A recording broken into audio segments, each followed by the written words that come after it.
Any questions or comments? All in favor? Any opposed? Motion is carried. Can I have a motion to accept the warrants on file in the business office? Randy? A second. Rick? Any questions or comments? All in favor? Any opposed? Motion is carried. Can I have a motion to approve the claims auditor reports dated March 6th? I'll move. Lynn? I'll second. And Andy, questions or comments? All in favor? Any opposed? Motion is carried. Can I have a motion to enter into contract with Northern New York Community Foundation to administer the district scholarships accounts? I'll move. Randy? I'll second. Lynn? Questions? This gentleman was here, basically. I know that there were questions. Randy Richardson was the gentleman's name that came and gave us the talk and then sent out information. And Kay found a very nice posting that kind of explains once again what the foundation does. And I feel like we kind of let it go. So I'd either like to vote and get it, we're not going to do it, or vote yes, we're going to do it. But I probably no one had time to read this. So can I just highlight a few things to give people? Is that stuff that you gave us? It was a couple meetings ago, several meetings ago. But this is a new, Oh, okay. they sent out a monthly newsletter, and this Oh. was the newest monthly Gotcha. newsletter. But what it did was, it kind of tells, who do they partner with, and then it says, we partner with all organizations listed to the right, it explains all the different things. What they do is they talk about, which was I think some of our concerns, they structure permanent growth for companies through their organization. They have an 84-year track record. They provide annual support to make sure that things keep happening. They have the ability to have specific restrictions. Now, they don't set the restrictions. It's still set by whoever did the individual scholarships at the time. But they follow through with all of those things. They have an additional layer of oversight. They also continue, like we frequently have, secretaries have changed, boards have changed. So over the years, there hasn't been, in my opinion, a consistent follow through with the scholarships. And they feel that they would be able to better do that than what we're doing. They also protect the gifts and add money to gifts that we're currently, having scholarships sitting there getting no money on them. And that's one of the things I'd like to see, is that we can actually earn some money on them. They do fundraisers. They're far more in St. Lawrence County in the last couple of years than they used to be. I mean, they really weren't in St. Lawrence County. I know Potsdam schools and a few of the other schools have had increased funding because of them. Some of our scholarships couldn't pay out last year because they earned no money. And my concern is they'll just sit there, year after year, not earning enough or anything, and they'll eventually probably just fold and fall apart. But the Community Foundation is the agent for the school. I know the concern is if we wanted to take our money back from them, we can't. I mean, once you merge a partnership with them, you are a merged partnership. But they, work with all types of agencies. They're not a profit agency, so they're obviously not there to make money. They're there to help our investments grow and to oversee them and make sure they go to where and what they're supposed to. So I feel like it's a good option to what currently ours are sitting in there. They're not getting the attention that they should. So that's just kind of my feeling. I agree. Well, I obviously had a lot of reservations in the beginning, but, and I do hate to lose control of our own scholarships, but the truth of the matter is we don't have anyone to take care of it. And it needs to be taken care of. It should be growing. It should be in an area where it can earn some interest. It obviously is not where it is now, and I think for the sake of the students and their ability to get scholarships, I think it probably is the way to go at this point. It's quite impressive you missed the names It is. involved with this. It's not like it's a fly-by-night operation. Right. I mean, they just continue to grow and expand in time. That's what they've done. there any other questions or comments? Okay, all in favor? Any opposed? Motion is carried. I have a question on the subject. Did our passwords change or something? I didn't know that. The password changed 15 days ago. What? Yeah, on the computer, Well, to sign in. Your password changed? That's what it tells me. oh, Occasionally, I've had that happen at school, but it's never forced me to do it. It gives me this message and then disappears, so I've had it a couple of times, but I've never changed my, since the beginning of the school year, I've still been able to keep the same one, but I have had that message myself. I'm having trouble getting in. What do you want to do? well, there were a couple. Well, that other people use use school computers for other people. But I guess it's good, we could, did you see that? Yeah, he said tell me. I didn't mean to hold up the show.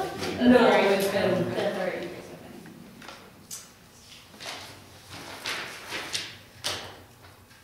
can I have a motion to approve the 2013-2014 school calendar?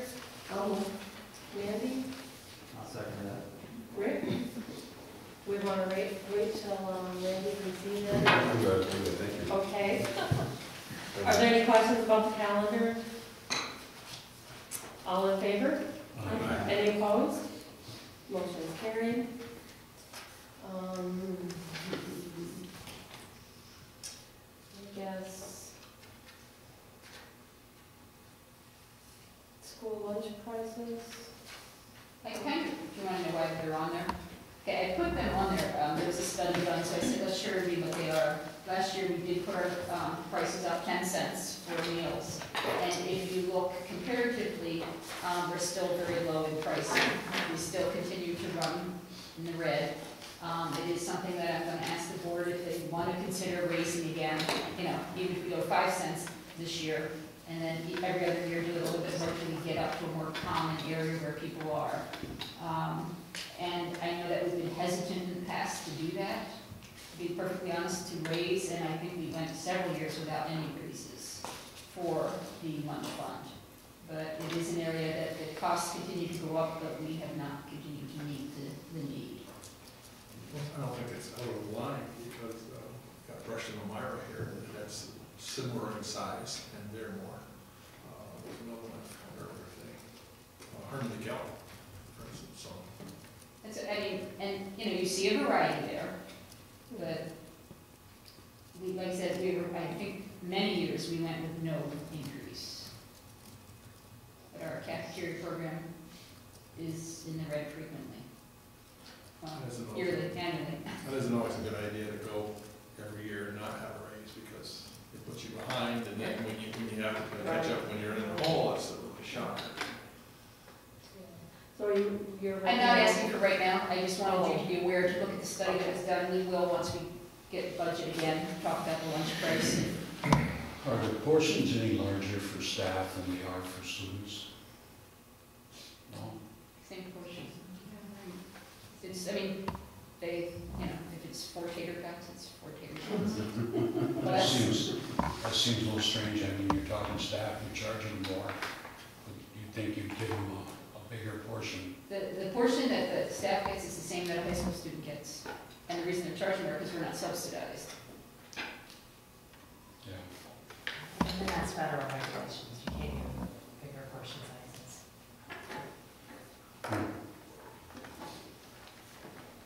We really don't have many faculty buy lunch, to be honest. And I think that's part of it. But not too. But I did want to bring that up, and since we had that study that just came out, I thought this was a good time just to get that out and show everyone.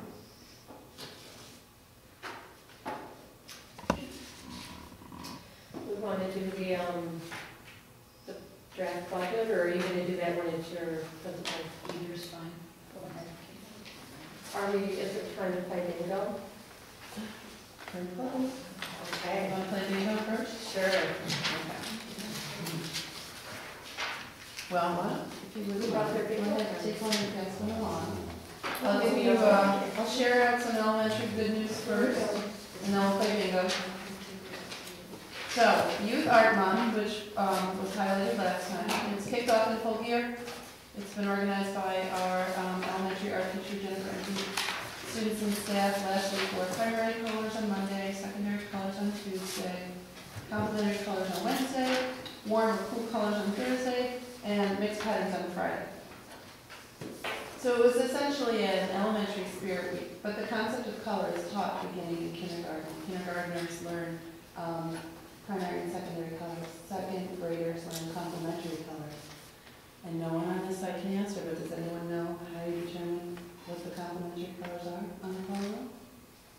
The combination of two primary colors? It's an unfair question, because we all need to look at the color wheel. You look diagonally across. So for people who are Syracuse fans, for instance, blue and orange, popular, that's complementary colors. Purple and yellow, which drives you crazy. And then green and red, which nobody really wanted to connect to. But by 5th grade, students are fully invested in color theory. That is the foundation of 5th grade art education at EK. I can speak for nowhere else, but I can tell you that we have a very well articulated curriculum, and that is entirely thanks to Jen Andy. So additionally, and I meant to bring these, and I'm kicking myself now, teaching staff had 2 hands-on after-school experiences with learning about some very popular or famous artists, not only what their work looks like, but the processes for making their art. We actually worked on canvases, and those will be available during the art show, whether people wanted them to be or not. But it was an interesting process. Folks who really liked to follow directions sometimes did a really nice job, but you could tell that there were a couple outliers who really enjoyed innovating, and you could see it in the product. It's pretty amazing. And then there was some scary stuff in between. So that worked out last week quite well. On Thursday of this week, and this is why I sent it around, it is Dress Like Pop Art. So that is why these very colorful handouts were given to you, designed again by Jen. Daily trivia questions are ongoing. For instance, do you know who painted the Sistine Chapel? It's back here. Michelangelo. You wouldn't want to sketch it. In his 70s. He was like very old when he started, right? Like 78 or something. It was like 14 years or something. Yeah, just pretty old when he started. And just so as a wrap up, there will be an opportunity to either dress like a famous artist or dress in the style of a famous work of art. And so many folks who might not normally enjoy doing these kinds of spirited activities did in fact embrace it, and I'm very proud of them. Some of them are in this room. Some of us took abuse too. And it's not good enough. So, the elementary grades we revised the planning meetings, which I know as well, 7 through 12, that's what I don't want to speak to them. That'll begin Monday, March 18th. Planning teams were an integral part of the elementary wing before.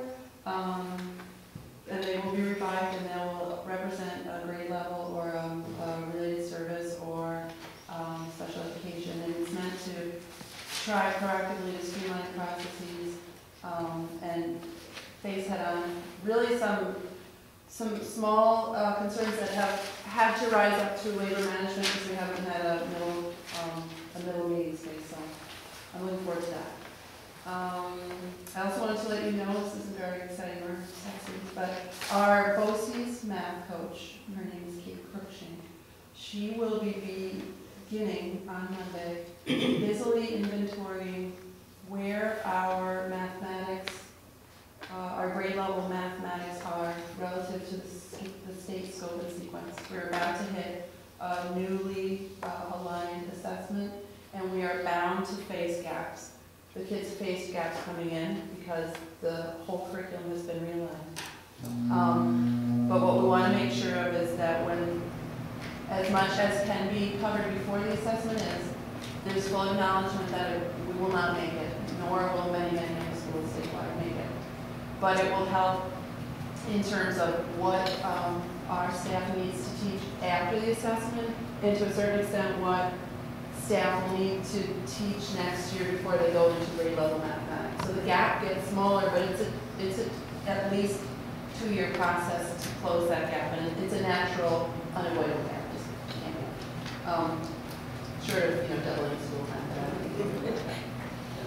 So that begins on Monday, March 18th, and we should have some good findings, and that'll help also the board manage expectations for assessment results. As part of our BOCES Facilitate Arts and Education program, our 5th and 6th graders will be able to view a performance by a man named John Dennis, and they'll be performing Woody Guthrie songs and educating students on the conditions of life during the Dust Bowl, the Great Dust Bowl. There will be some older grades coming, but they're yet to fully commit. So that'll happen next Thursday. That is one of 4 performances that we sign up for each year. And we sign up for the Nano Brothers, which Amy talked a little bit about nanotechnology and volume cycle. We signed up for the Hills Brothers performance, and that was for the elementary grades and addressed bullying. And bullying after a while kind of seems sort of boring and stuff. It was one of the greatest things I've ever seen. People were dancing and singing at the top of their lungs. And then we also, I believe, participated. It was not through. It was Student Potsdam, but it was through our COSA, the divorce play. So those all come to us. The cycle will begin again of identifying really high quality productions and performances. And I do have to say, of all the collection of performances I've seen in schools my whole life long, these 4 this year are beyond top notch. So we got a very good selection and we were in love with the Nano. Never mind what anybody else loved it. But everybody loved it. I mean, I don't know how else to explain nanotechnology now except for you communities at home. Good luck with that. And finally, the grandparents breakfast was a success. We fed over 200 grandparents and children over the 2 days. So that's some of the elementary good news. Now, if you would take out your bingo charts. We're going to go through 2 really exciting, I still didn't give you bingo stampers, I'm sorry, I just have them at the dollar store because I'm totally going to do them here. All right, so I'm going to ask you to take one and pass them along. We're going to go first to domains and modules. And you can X off listening and learning. So what I'm handing around to you, and we've talked a little bit about listening and learning, but this is a helpful document to show you a little bit more. These are kindergarten through 2nd grade listening and learning modules. They'll take 30 minutes of read aloud, and then what they will do later in the day is 30 minutes of what we're now going to call learning across the disciplines. The great, fantabulous news about them, they integrate history, science, social studies, social history into them. And our literacy specialist has sort of gone through with a fine-tooth comb. They exceed our social studies and science standards for K through 2. Which means that they, to a certain degree, get to supplant what we do, but they'll really more complement. It'll give teachers a great deal of latitude to extend the read-alouds, but also to keep sort of what they consider to be their favorites or their best of in terms of science and social studies. So that's fantastic news. So that gives you a list. And what I also wanted to just show you is if you look at kindergarten, let's say you looked at nursery rhymes and fables, the curriculum spirals back in grade 1 to fables and stories, but they're new. It's much more complex. And then it spirals again in 2 to fairy tales and tall tales. And it assumes, and this is why we'll adopt it 100%, it assumes students have this information and it builds on that information. It's not a repeat. It means that if you knew what a fairy tale was in kindergarten, you brought forth that understanding and made it more complex in 1st grade and so on and so forth. So you can kind of see there are woven spirals throughout this. And we've been piloting them and with great success. So I think I beat that horse dead enough. We've talked about listening and learning. We're not going to talk about anything else. Except when something neat happens, like for instance with fairy tales and fables and things like that, we have an opportunity, and this is neat. We can plant a fairy tale garden. We can do all sorts of things. So when the fairy tale garden arrives, I'll let you know. Okay, it's a long-term passion. Okay, The second for today, and this is totally not sexy at all, so just giving you a little fair warning. We're going to talk about rigor. It's under Common Core State Standards, it's the first one. What I'm handing out to you, so I'll wait until you all get it, is a memo from the Deputy Commissioner, Mr. Number 2 in charge, Ken Slunk. And it's really meant not only to go to administrators, but it's really meant to go to boards and to a certain extent trickle down to our communities. And there are a number of ways in which it goes out. I just want to talk about the rigor part, and I thought you might be interested in getting it freshly minted. What I wanted to talk about, and I'll just highlight it, is if you go to page 2, and look at the third paragraph, I just wanted to talk a little bit about those Common Core State Standards when we talk about rigor. So it says, New York State's taking the next step in designing their 3-8 assessments to measure knowledge and skills students need at each grade level to achieve college and career readiness. So what that means is that's different. It is now different than saying you meet state standards. The new standard is college and career readiness, and each grade level articulates where you need to be on that continuum to make sure that when you get out of 12th grade and choose, for instance, to go to a trade school or college, you are ready, if you meet those standards, to attend college or trade school or go into the workforce with no remediation necessary. So the way that we look at standards is going to change. We're going to say, have they met grade 1 level standards on a ladder heading up towards college and career readiness? So we have to shift how we think about it. It's no longer did you get a 2 or 3. Did you get a 2 in your readiness on a ladder up to the big readiness? There's like the capital readiness and then there's lowercase readiness. Right? So I wanted to tell you that because this is where the rigor comes into play. If you switch to the next page, it talks about rigorous curriculum and instruction. So you've got to kind of bold it. And I'm just going to highlight the first few lines. Common Core State Standards allow states to share a common definition of readiness at each grade level by working backward based on the demands of college and career. So it's backwards design. What do we want our product, so to speak, to look like at the end? What do we need to do as we go down each grade level to make sure we get that high quality product? And they call it a progression now. So, I mean, kids have always been progressing through school, so it's just a new word, but that's sort of the buzzword that goes with it. All right, so this is the part that's super duper important. If you move ahead, sorry, no, so that's here, 1, 2, 3, you'll see on the page it says institutional accountability. And I'm going to highlight something that is extremely important for all of us to understand. I'm going to look at the paragraphs above institutional accountability. Okay.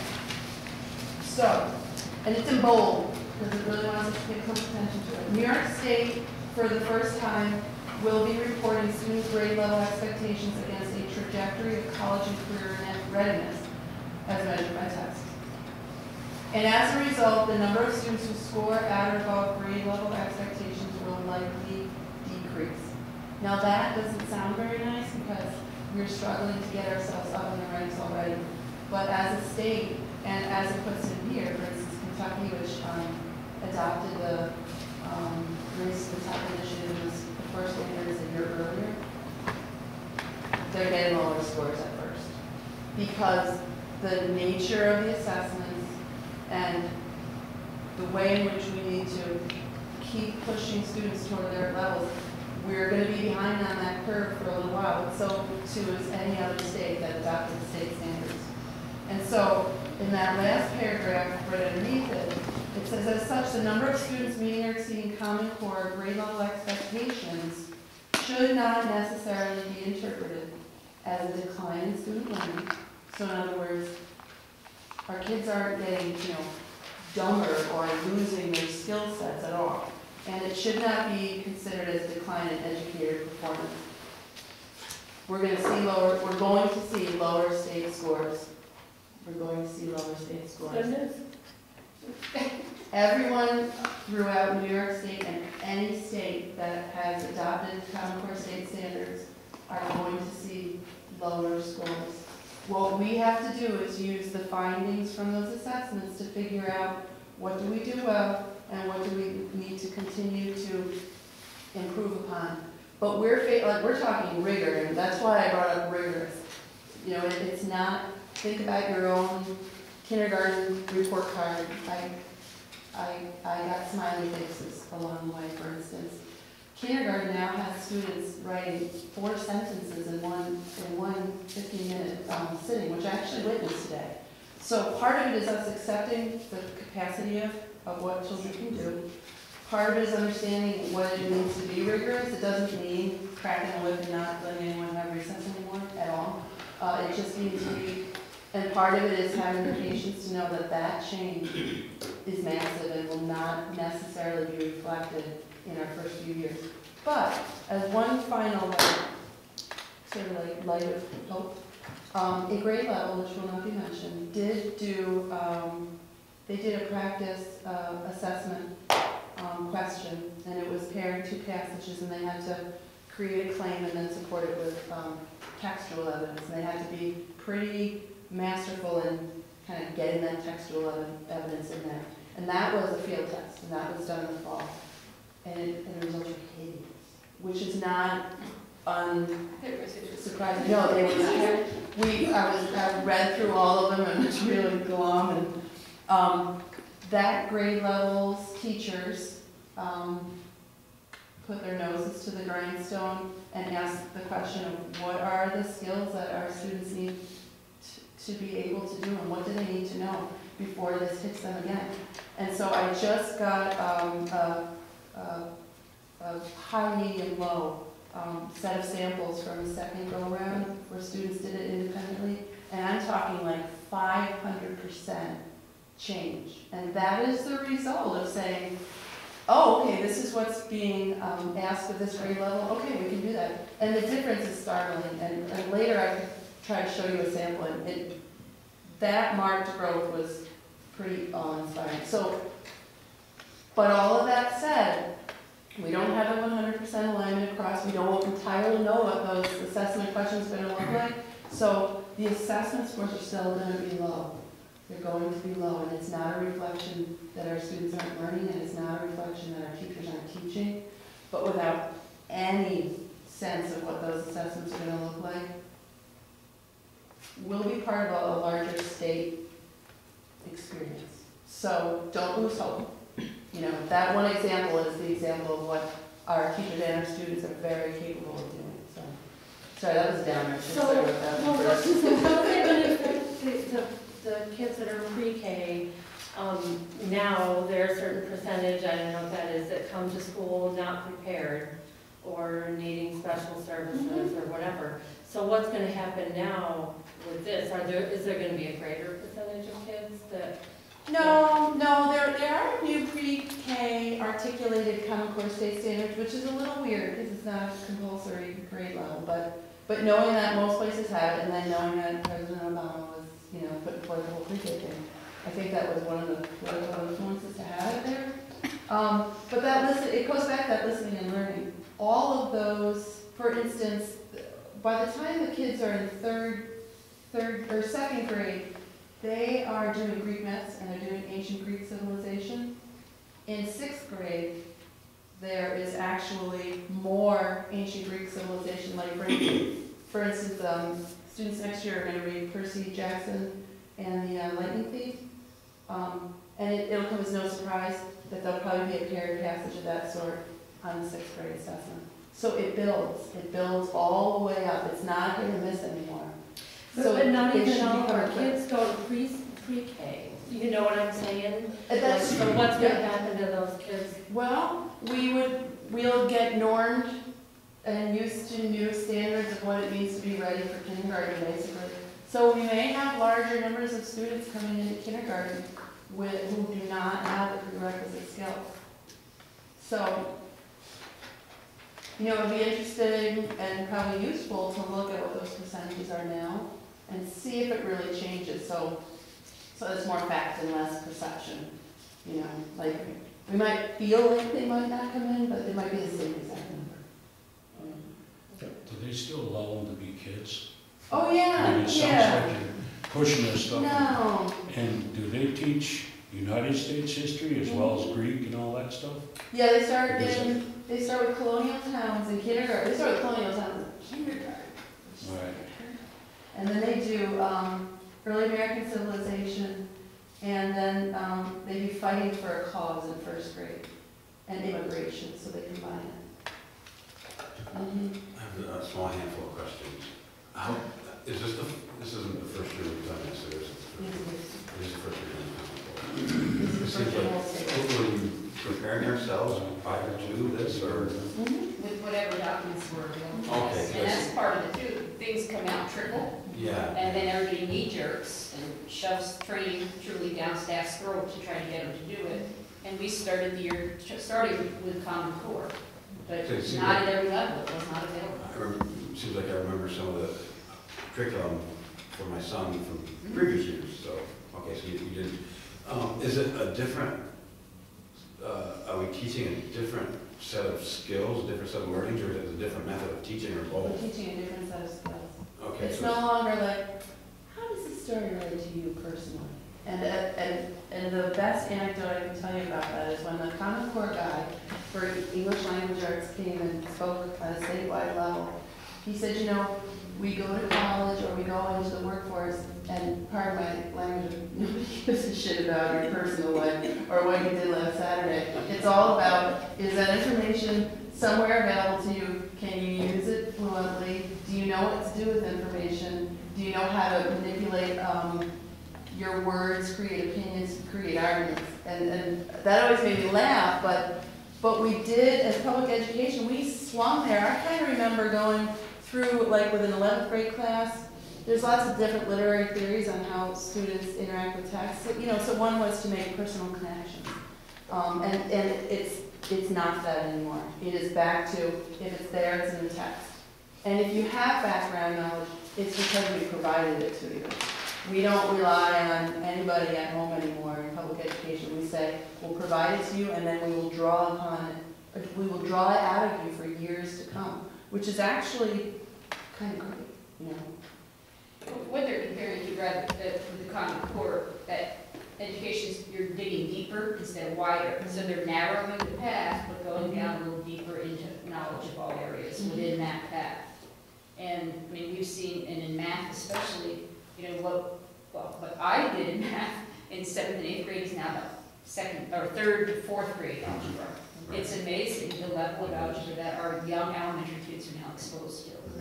So it is, you know, starting at lower levels, and then as you go up, you get deeper into the level. But it's really, you can see a major swing. do we expect that as kids who started out as pre-K or kindergarten with these standards, as they go through the periods, it'll become, Oh, yeah. Oh, yeah. they'll start to become the norm, and so there's kind of a transition period. When you said scores, probably the. Yeah, and that's totally reflective of So it's a kind of paradigm shift, and then we have to wait for. Yeah, and you got, I mean, only time can bring it to you. But if you look at the writing standards and the reading standards, if you look, there's only 9. And the 10th one, the 10th standard is to be able to do all that writing on grade level. So just wipe that one away. There are 9 writing standards. And they start with, like, the core, and as you progress up, it's that same core, but it becomes more complex. So the skills, they're not all over the board. Now that said, and kind of back to your question, is that there's a Common Core and then there's life. So there is room for some other kinds of writing and some other kinds of reading. And that is what we will look for and kind of look to preserve over time. But we haven't even lived through it, the full curriculum for 1 year yet. You were quoting the Kentucky, something about Kentucky staff.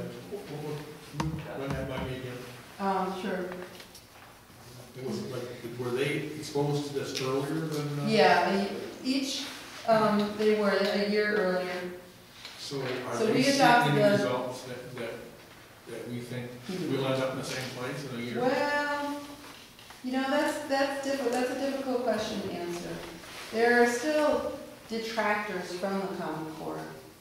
who say that we've made all these shifts, but we won't necessarily see any improved student learning, but I think that's something difficult to say. But like in this memo, it says states that have already begun to implement Common Core tests, such as Kentucky, have seen a change in student performance. No, we have no longitudinal information, because they only adopted it the year, or maybe even only like 6 months earlier than we did. So the thought that this is going to improve our students' readiness for college is kind of a theoretical thought right now. It hasn't been actually proven out. But everything anybody ever said was going to Pass improve, or fail. was always theoretical. Right. But I would say this is the most aligned, this is probably the best use of resources and the most predictable progression. So then you could say, you know, little Johnny is in 3rd grade. It's not that little Johnny is failing to meet like state standards. Little Johnny is failing to meet 3rd grade standards. And we have to make some decisions about how to make sure in 3rd grade we can ensure that he progresses and is ready in his own time. It's a better set of measurements, and it's actually higher quality. This is interesting. Yeah, that's right. I was just wondering, I can remember during the ice storm, is this gonna make the kids better so they can do, you go into a store when the power was out, they tried to do simple math. Yeah, I mean, they had to use a calculator. Is this gonna help them do Yes. that? Or is it also gonna help them to write essays and all that stuff? Okay. my 4th grade son has had to answer in writing the question, when you add 2 equivalent fractions, why doesn't the denominator change? And Pretty theoretical. yeah, but the notion that like once he can answer that question, he can actually write it. Mhm. Yeah, he doesn't need to use a calculator. Good, good. But that's difficult work, so Mhm. I actually thought that was awful sad. I mean, no, there's a reduction in calculators in parts of the tests, and then there's just a reduction overall in the use of them in terms of the math, because it's, the idea is that you have to learn and be able to explain the concept itself, not just be able to do it in a way that a teacher tells you to do it. because that's when you were explaining there where all the tests are gonna be done on computers, it just makes me wonder, at least with if it was a written form in front of you, I realize you could go back on the computer, but most state tests, you have to read them and really understand them, because they try to trick you in the question. So, I don't know how this is gonna come out with a computer. That's okay, we don't have to. But the kids are so much more flexible with that. Yeah. I mean, it's amazing, and we were at a meeting today, and somebody said, well, if we don't understand, we'll ask an 8-year-old. And that's pretty much, you know, what the truth is, because they know and use the technology like it's crayons and coloring book, like we, you know. That's So, why this project with doing upgrades like that, you're talking on the computer room, I mean, one way or the other, we gotta do it. Oh, good. Yeah, well, these assessments are forced, Well, it's not optional. it's not optional. But it doesn't mean that when a student's taking a computer-based assessment, they can access the calculator on their person. There's still a lot of like off to the side stuff, but that's so, Resourcefulness. that part's just difficult to conceive of without seeing, you know? How are the teachers taking it? Are they adapting? Are they I mean, A lot of folks are very intrigued. mixed? No one seems, what's frustrating is that they trickle out. And so some people are like, let's do it right now. And we've had to say things like, whoa, because we've learned, for instance, that there's been resistance by schools who can't afford to buy all the resources. Mhm. So we've had to slow down and say, we want you to do it right now, but we're not sure if we have to buy those $1,000 worth of books. Because by next year, we might not have to. So we've been Well, they also moving changed slowly. the books midstream. Yep, They and put then- out a whole list, we started to buy them, and then they said, oh, those aren't all available, so we're gonna change some of them. So it's the process that's more frustrating, but when people get a hold of the information, they're extremely intrigued, whether it's the math modules or, there's like a Freaky Frog module for English language arts. I'm sure all your People people seem excited. you know, the teaching staff, including you yourself, taught the old conventional, traditional ways of teaching them to teach a way that they haven't been able to teach. But you know what helps that? You In know? a way that we could never have foreseen, except probably we could have if we really thought it through, is the teacher evaluation rubric that was selected. It is so aligned with teaching strategies in the modules and the domains. You know, we joke and I say like, look at that, you don't have to do that anymore, I'll just check it out, they did really well. But because it's built in, I mean, that's the most unexpectedly amazing part about it. And I think that also might be why, for the elementary folks, people are reading it and saying, oh, this makes complete sense to me, like, this is exactly where we've been moving anyway, so. But it's not all out either, just so you know, like, all of the components at each grade level are not yet available, so that was what we're working on. I know it's not your decision, it's the state, but do you feel like 1 year, like we're in a 1 year grace period as far as the evaluations go? Is that really enough? Is it? You mean 1 year as far as for the teacher's actual evaluations, not Yes. the test? Okay. Yeah. I didn't know if you meant Yeah. the testing. Yeah, How will those test scores affect the teacher evaluation? Well, Immensely. So, I mean, they already know they're gonna be behind the eight ball. But they would also be they'd be comparatively normed somehow. It's like, you can't really even have a valid world score this year. Well, If they didn't Yeah. take this kind of Well, You have assessment to baseline before. yourself on something. what they do is, and it's kind of interesting, because students who do poorly are judged against only other students who do poorly in the same racial, same economic, same, type of area. It's not like the cities being compared to here, where you're putting your own subcategories, and then you either grow within that category or not. Right. So, in some ways, that would be very interesting to see how it pans out in the end, because I think that could be more advantageous to us Now, than those, when we're compared to the cities. those groups that you're talking, like they do poorly in one section, didn't we set something up where they'll get extra help to, okay. So at what point can we expect our children to surpass our intelligence? Pretty soon? Well, they're doing that math in second grade capacity, yeah. Well, your son, he's in, He's in fifth grade. so when he's in seventh grade, he'll know far more than you. I can't help him with homework anymore. Instead of them thinking. Yeah. They will know more than You us. go homework and he'll help you with your homework. Yeah, we're gonna, that's what we're gonna need. All right, that's 2 more bingos. We're just gonna take us several years to get through this whole bingo thing. Sorry, it's good information. Yeah. Thank you. Then we don't rush it. Good. Put it in a format where we can learn, actually. Bingo card, bingo card. So just to kind of piggyback on what Amy had started the conversation, at high school level, the Common Core has really been focused as well in math and ELA. And one of the changes that staff in those areas will be noticing next year specifically is that where normally our Regents exams would be at the, 3/4 of the way through June, second or third week, they're now actually going to have their Regents exams June 2nd, June 3rd. The integrated algebra exam, which is the Regents that all students need to pass in order to graduate, is offered, I don't have the date, but it's right at the beginning of the month, as well as English 11. The ELA Regents that students need to take in to graduate. So those 2 Regents are actually moved up to the top. And again, they're doing that so that they can get the scoring conversion charts to match up with what the expectation might be for students. With all of the changes that those staff members are going to see, math certainly is in a state of flux at this point. And ELA, although we don't hear as much about it in the high school, there's certainly, this shift with the change in the Regent state is going to certainly impact the teaching that they, with how they decide to curriculum map for the year. So that's some of the things that we're noticing at the high school level. Other core areas need to include the Common Core learning standards in their lessons, but certainly the impact for that is not going to be felt as soon as in the math and the ELA. And one of the ways that the state is kind of approaching that from the high school level, and Amy touched on this, was field testing. One of the things that I've been working on is we received requests from the state to have field testing in areas outside of the 3 through 8 math and ELA tests.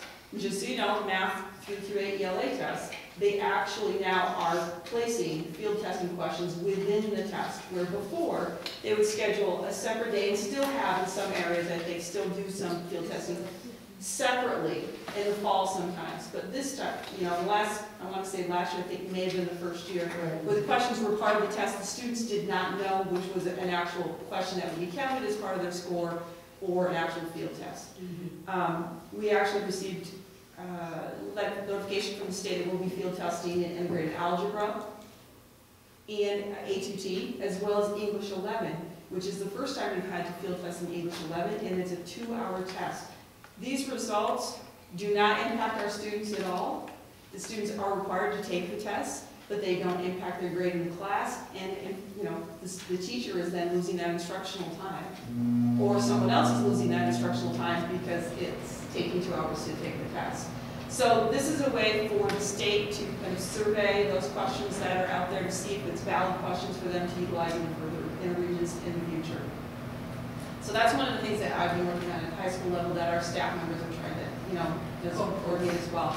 Last week we had conferences. I think in the high school were well attended. In addition to that, on conference night we had the 8th grade planning night, which is when Ms. Alford prepares evening of explanations for parents so that they know what opportunities their child has as far as coursework and their graduation requirements. And staff members from each department, a staff member was there to present like a brief synopsis of the different coursework that's available in their area. Let's see what else I moved on to. I'm extremely excited. Staff members participated in School Wire Training, which is the web-based service that we're buying into, which we'll be transitioning into that again at the end of the school year. So we'll have a whole new layout as far as the school web page is concerned.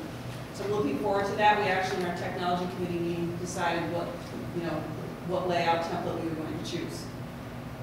Last week, students from the band course in high school went to Albany on a trip where they performed. Both the chorus and the band spent the rest of the day enjoying some of the sites in the Albany area, and they had a fantastic trip.